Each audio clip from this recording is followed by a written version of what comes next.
morning, scholars, or good afternoon. It is Ms. Roberts here, wanting to share how to multiply using area models, WED, or standard algorithm. We're also going to go over what you need to make sure you annotate first in order to solve your word problems. Let's go. Okay, so for today's class, we started with the exit ticket for lesson 7. This is something that you did over the asynchronous day. There are multiple ways that you can solve problems in math.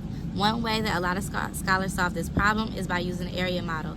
And it did so like this. They broke down 73,613 by writing the number in expanded form, like so.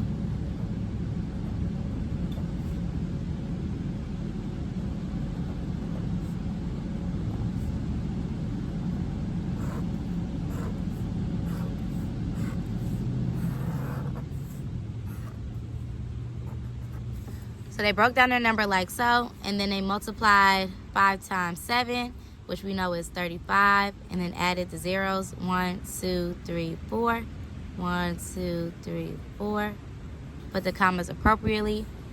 5 times 3, 15. Add 1, 2, 3 zeros. 1, 2, 3.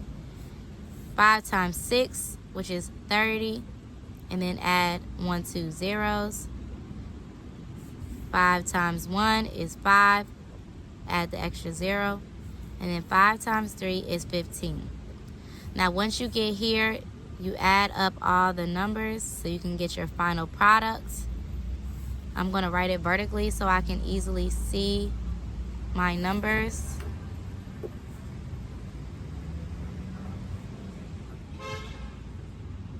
You want to make sure that you always align your place values when you are multiplying, when you are dividing, when you are adding. This will help you minimize your mistakes. So I have 0 plus 0 plus 0 plus 0 plus 5, which is 5. 0 plus 0 plus 0 plus 5 plus 1, 6. 0 plus 0 plus 0. 5 plus 3, 5, 6, 7, 8. 5, 6, and then 3. So this was the final answer that I got. Now, again, we're going to be using standard algorithm and area models as ways to solve our multiplication problems.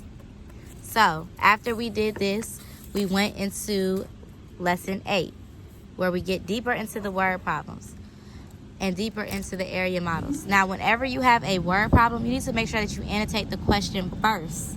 This is to make sure that you know exactly what the question is asking of you, so that way you are not annotating anything that is unnecessary information. You are not just circling numbers. If we look at this problem, there are 1, 2, 3 numbers in this problem. Only 2 of these numbers are necessary for us to solve. So the question is asking how many students compete.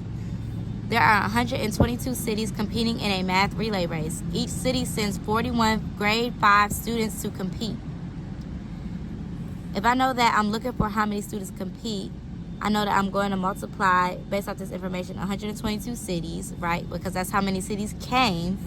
And each city sent 41 scholars from grade 5. Grade 5 is not important. Grade 5 has nothing to do with the total amount of students that competed. That only tells you what grade they were in. So that's unnecessary information, which is why I crossed it out.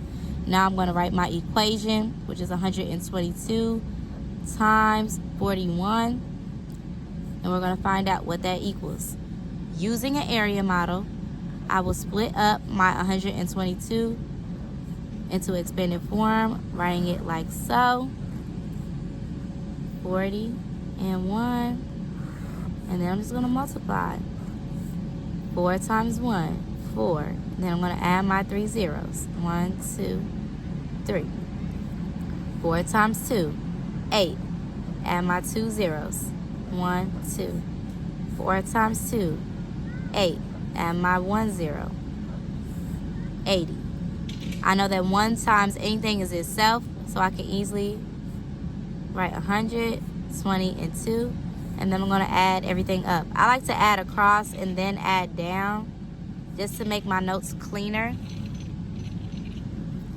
So I have 4, 8, 8, 0 plus 1, 2, 2. 0 plus 2, 8 plus 2, carry my 1. 8 plus 1 is 9, plus 1 is 10. Put my 0 down and carry my 1 again. 4 plus 1 is 5. Need to make sure I place my comma properly. Now, when it comes time to do this work on your own, and you get tired of using area models.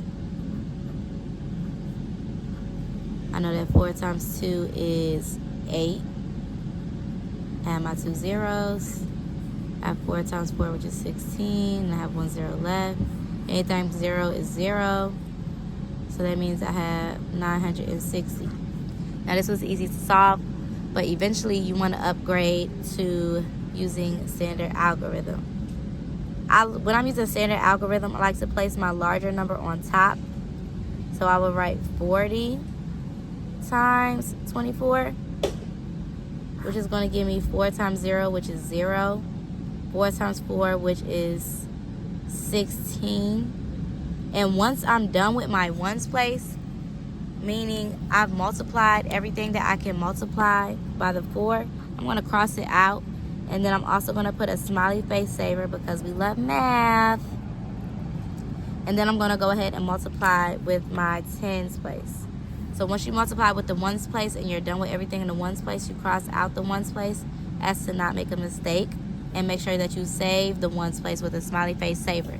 Now we're going on to the tens place. 6 times 0 is 0.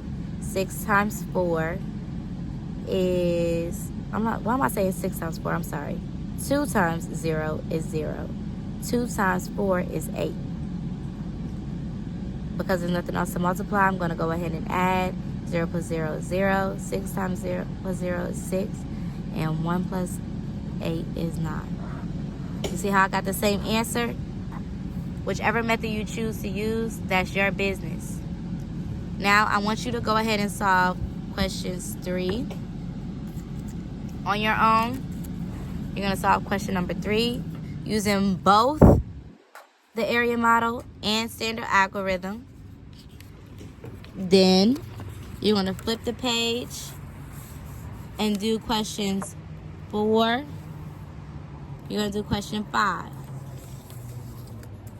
Then you're going to do question 3 on page 69. Once you finish question 3, I want you to turn and solve question number 9.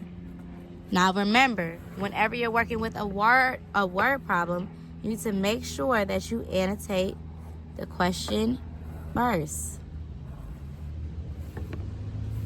How tall is the real giraffe? A toy giraffe is 403 millimeters tall. A real giraffe is 12 times as tall as a toy giraffe.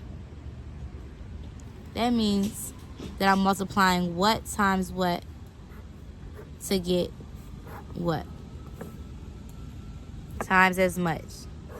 Times as. That tells me what operation. That's all I'm going to tell you. Look forward to seeing you in class tomorrow. Peace.